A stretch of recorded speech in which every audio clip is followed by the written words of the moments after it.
इस नाम के उच्चारण से भवरोग निवारण हो जाए तो साधारण बात है। दैहिक व्याधियों की तो पूछना ही क्या है। कोई भी चिंता तुम्हारा स्पर्श नहीं कर सकती, कोई भी बाधा स्पर्श नहीं कर सकती जिसकी जिह्वा पे राधा नाम है। मेरी बात मान जाओ, नामोच्चारण करो, सारा संसार तुम्हारा ही हो जाएगा। तुम देखोगे सारा संसार तुम्हें प्यार करेगा। तुम चिदानंद रस में मगन रहोगे, निरानंद की छाया भी नहीं छू सकती तुम्हें। हर साधक को 2-4 किलोमीटर दौड़ लगानी चाहिए, 40 मिनट व्यायाम करना चाहिए। व्यायाम जरूरी, शरीर को थकाना ब्रह्मचर्य के लिए आवश्यक है।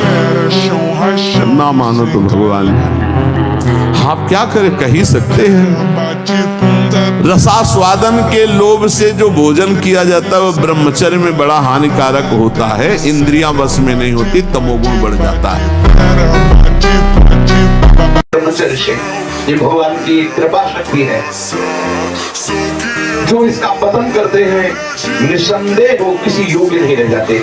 ब्रह्मचर्य का रास जीवन का नाश अर्थात मृत्यु, संपूर्णतः सत्यनाश, सर्वनाश, मृत्यु, ब्रह्मचर्य नाश।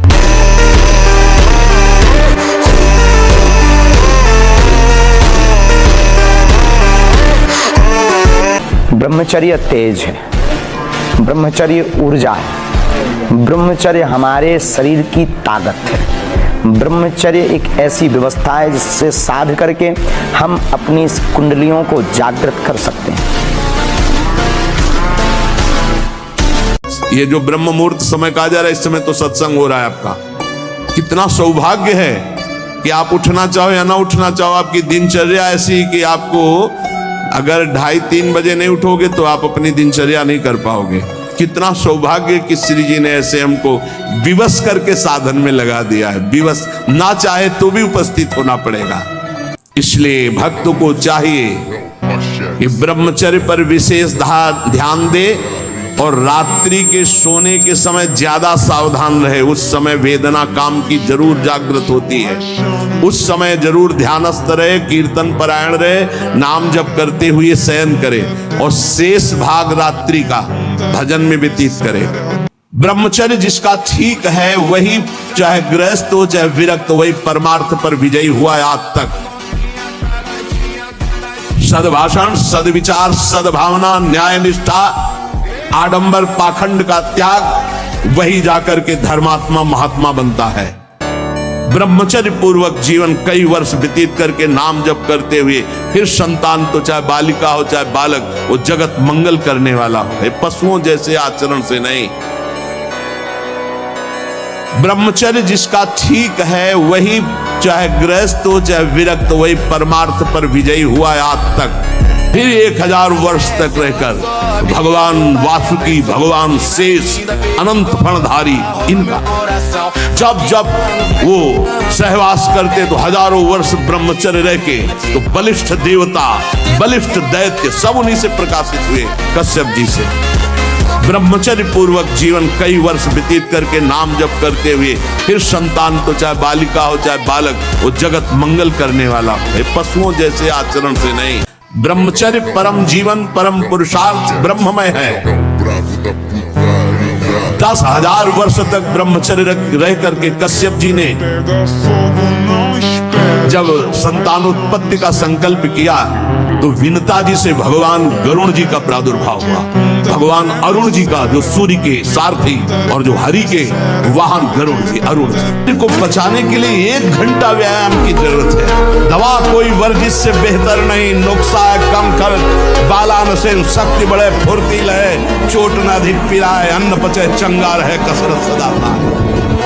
कम से कम 1500 दंड बैठक मारी, फिर 2-4-6 घंटे पद्मासन सिद्धासन में नस नाड़ी एकदम शुद्ध, तब वो ब्रह्मचर्य लगना चाहिए कि ब्रह्मचारी जाए। ब्रह्मचर्य में जीवन, परम पुरुषार्थ में जीवन होता है। ब्रह्मचर्य ही ब्रह्म की प्राप्ति का मुख्य हेतु होता है। ये मुख्य हेतु होता है। मान लो जिसके त्यागने में इतना सुख, उसको रोकने में कितना सुख होगा। मान लो ब्रह्मचर्य को कोई भ्रम है तो एक बार बॉडी देखो, जो इसने कभी मांस नहीं खाया, अंडा ने, क्योंकि संतों का आश्रित कोई ऐसा काम थोड़ी करेगा, तो जो हाँ, और पूरा बल पूरा, और जैसे लोग कहते हैं ये नहीं बनेंगे, तो ये भी दिखा दिया कर कैसे, हाँ ये, हाँ। तो देखो इससे क्या है, इससे हमारी समाज को जो हम चिल्ला चिल्ला के कह रहे हैं कि आप मांस मत खाओ, मछली मत खाओ, तो कहते हैं हम बलहीन हो जाएंगे, तो इससे प्रमाण मिलेगा कि संयम और साधना से कैसा बल आता है। हाँ, मांस खाने से आप मोटे हो सकते हो, चर्बी बढ़ सकती है, लेकिन अगर आप ब्रह्मचर्य से हो, अध्यात्म में चलते हो, पवित्र आचरण करते हो, तो आप अपने से डबल वजन वाले को पटक सकते हो। तो आज क्या है, ना हम निगमा अनुशासन में है, ना गुरु अनुशासन में है, तो मन हमारा मनमानी आचरण करता और भ्रष्ट होते चले जाते हैं। बहुत विचित्र संसार, बहुत। अभी तो क्या है, कुछ दिन बाद और देखना, आज ही आप सत्संग में सुन रहे थे कि अभी वो समय नहीं आया जो कलयुग का समय है, अभी अन्य युगों से अच्छा है, आगे जो इसका स्वरूप आएगा वो और विचित्र है। मनमानी आचरण, केवल मनमानी आचरण, हरि गुरु की कोई महत्ता नहीं, कोई। आप प्रयास कीजिए, सफलता उसके हाथ में। वो क्या बनाना चाहता है, आपको क्या करना चाहता है, मालिक जाने ना। दिन है तो रात आएगी, रात है तो निश्चित दिन आएगा। आज असफलता है तो निश्चित कल सफलता होगी। आज सफल हो तो कल असफल होने के लिए तैयार रहो। ब्रह्मचर्य करने के पहले हमें बैठना है, कुछ बातें डिलीट करनी है, कुछ बातें पुनः स्थापित करनी है। बैठकर हमें अपनी दिनचर्या पर दृष्टि डालनी है, आज गलती क्या हुई। फिर प्रारंभ में ही गुरुदेव भगवान संन्यास मार्ग में जिन्होंने हमें नैष्ठिक ब्रह्मचर्य का उपदेश किया था, उन्होंने ये बात डाल दी थी कि आपकी दिनचर्या कैसी हुई आपको रोज जांचना है। उनमें से जो गलती हुई वो अपने दिमाग में बैठाना है। जो बातें आपके साधन के विरुद्ध है उनको नष्ट करना है, उनका नष्ट करना मतलब उनको स्वीकार ना करना होता है। जो गलती हुई आगे से ना हो, क्यों हुई ऐसा समझो। माता पिता भले कड़वा बोले, लेकिन जितना वो प्यार करते हैं ना हृदय से, दूसरा नहीं करेगा। चाहे जितना दुख हो, जब माँ ऐसे हृदय से लगा लेती ना, तो एक असीम आनंद मिलता है। देखो, माता पिता सबसे बड़े परमात्मा है हमारे, वो गुरु है, सबको मानना चाहिए। भाई, वो वृद्ध माता पिता का व्यवहार नहीं देखना चाहिए, वो चाहे गाली दें, कड़वा व्यवहार करें, पर आपको है कि जब तक उनका शरीर रहे, उनकी दासता से युक्त रहोगे तो जीवन सुखी। हम वो ऐसे भी कहते हैं, हर परिस्थिति में जब तक जिसका जिससे काम निकलता है, तब तक वो यार है, मित्र है, प्यार है, सब है। और जिस दिन काम लायक नहीं रहा तो न यार, न प्यार, न मित्र, न कोई संबंध नहीं। ये संसार बड़ा झूठा खेल वाला है। यहाँ स्वार्थ का सब प्रेम है, स्वार्थ हटा तो फिर कोई प्रेम नहीं करता। किसी भी स्थिति में भगवत विस्मरण ना हो, ये मुझे अभ्यास करना है। हम प्रसाद पाए तो एक एक कवल ध्यान पूर्वक पाए, जल्दी नहीं। पानी भी पिए तो एक एक घूंट जिसमें नाम मिला हुआ जा रहा है। हम वार्ता भी करें तो नाम का चिंतन करते हुए करें, एकदम फ्री वार्ता ना करें, जो आया उससे एकदम फ्लो में बोलते चले जा रहे हैं। हम बहुत सावधान होकर दृष्टि बचाएं, श्रवणेंद्रिय बचाएं, हमारा नाम स्मरण न छूटे। हम दौड़ भी लगावें, नाम, व्यायाम करें, प्राणायाम करें, गृहस्थी के कार्य करें, जो भी दिनचर्या हो, नाम न छूटे, ऐसा अभ्यास करें। हाँ, ये जरूर कि नाम जप करते हुए किसी दूसरे को हल्का मत समझो, किसी को नीच मत समझो, अपने को अभिमान में मत लाओ। अच्छा आदमी में देखो, गंदा आदमी, बंद हो जाएगा भजन, क्योंकि सब में भगवान बैठे हुए हैं। नाटक मंच पर वही बहुत रोल कर रहे हैं। अब ये ना समझ पाओ तो इतना तो समझ लो कि सब में भगवान है, हमको सबसे नीचे बनकर रहना है।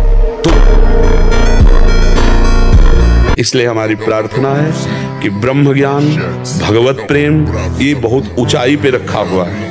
ये ऐसे नहीं है कि आप ऐसे तोड़ो खा लो, बहुत ऊंचाई पे है। उसके लिए आपको चरित्र पवित्र रखना पड़ेगा, नाम जप करना होगा, दूसरों का उपकार करना हो। ये देह मिली है, दूसरों का, माता पिता परिवार, ये तो अपने है ही है। गली चलते अगर किसी पशु पक्षी की भी सेवा करनी पड़े तो हम उसके लिए भी राजी रहे, तब जाकर हमारा हृदय पवित्र होगा। फिर हमको भगवान गुरुदेव की कृपा, एक मतलब दिव्यता आने लगेगी।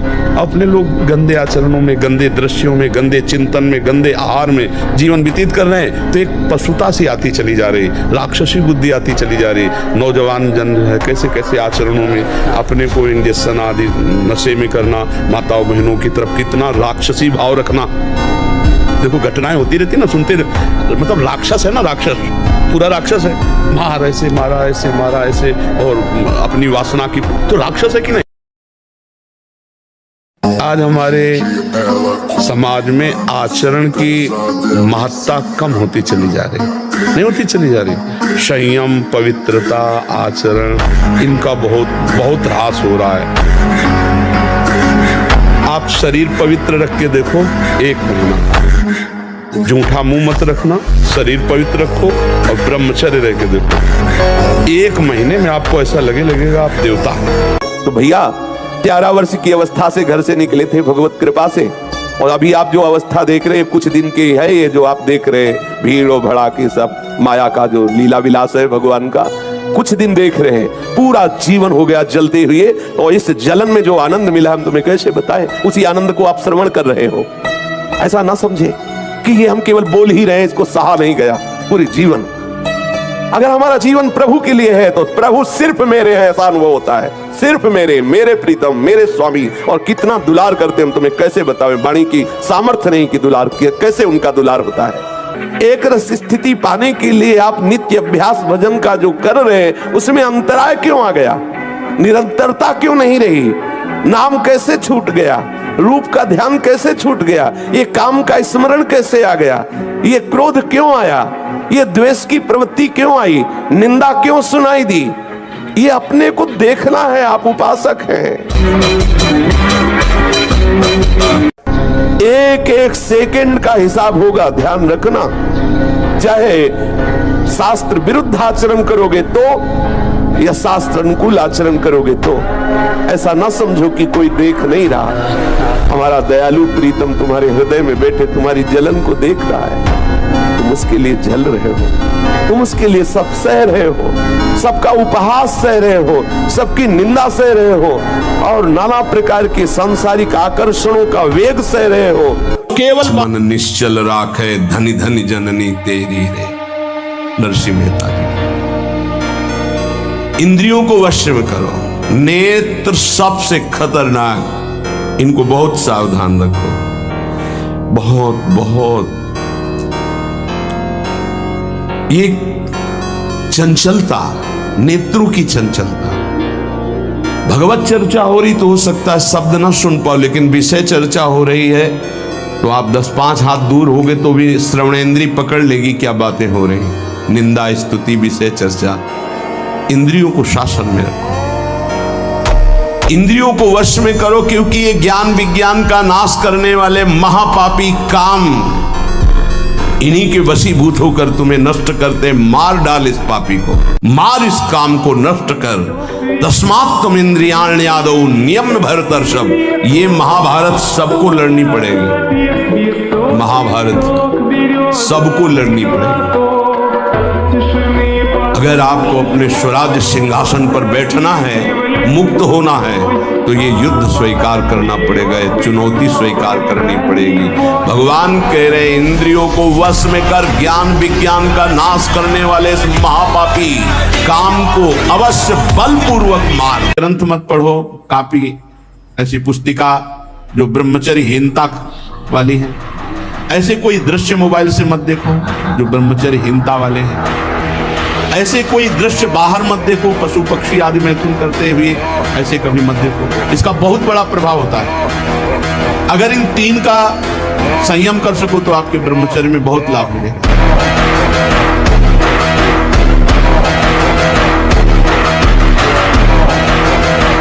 शरीर में जितनी पावर शक्तियां हैं वो सबका अंतिम रूप वीर्य है। सबका अंतिम रूप, सप्तम धातु का अंतिम रूप बनता है जाकर वीर्य। और उस पावर का नाश करने वाला कभी स्वस्थ रह सकता है? कैसी बुद्धि है, कैसा उपदेश है। यहां कह रहे हैं कि परमार्थ की शुरुआत ही ब्रह्मचर्य से होती है। इसलिए चाहे गृहस्थ हो चाहे विरक्त, गृहस्थ तो संयम से संतानोत्पत्ति के लिए भगवत प्रणाम करके, भगवत आराधना करके, दिशाओं को नमस्कार करके, तिथि और समय की योग्यता देख करके संतानोत्पत्ति के लिए भगवत पूजा भाव रखकर वो संयोग किया जाता है, सहवास किया जाता है। हर समय ब्रह्मचर्य का संरक्षण कैसे हो ये तुम्हें सोचते रहना। ब्रह्मचारी हो चाहे लड़की हो चाहे पुरुष शरीर हो, दृष्टि भी सावधान रखो। आपकी दृष्टि ज्यादा इधर उधर नहीं होनी चाहिए, ठीक नहीं रहेगा। ब्रह्मचर्य परमार्थ की ऊंचाई पर चढ़ने के लिए आवश्यक वस्तु है।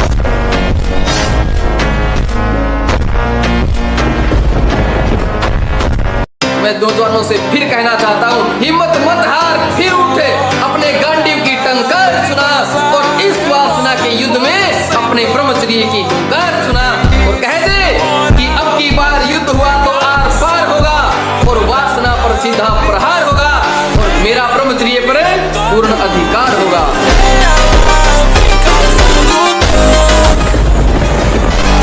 तीन बातें उपासक को अनुभव होने लगती हैं जिसकी शरणागति पुष्ट हो गई। भगवान मेरे समीप हैं, देखो महापुरुषों के वचन, भगवान सहस्त्रों हाथों से मुझे घेरे हुए हैं, भगवान मुझे स्वीकार कर चुके हैं। ये तीन बातें शरणागत के अंदर आ जाती हैं। देखो आपको अनुभव होता है भगवान मेरे समीप है। अगर नहीं हो रहा तो अभी आपका कोई है, इसीलिए नहीं हो रहा। ये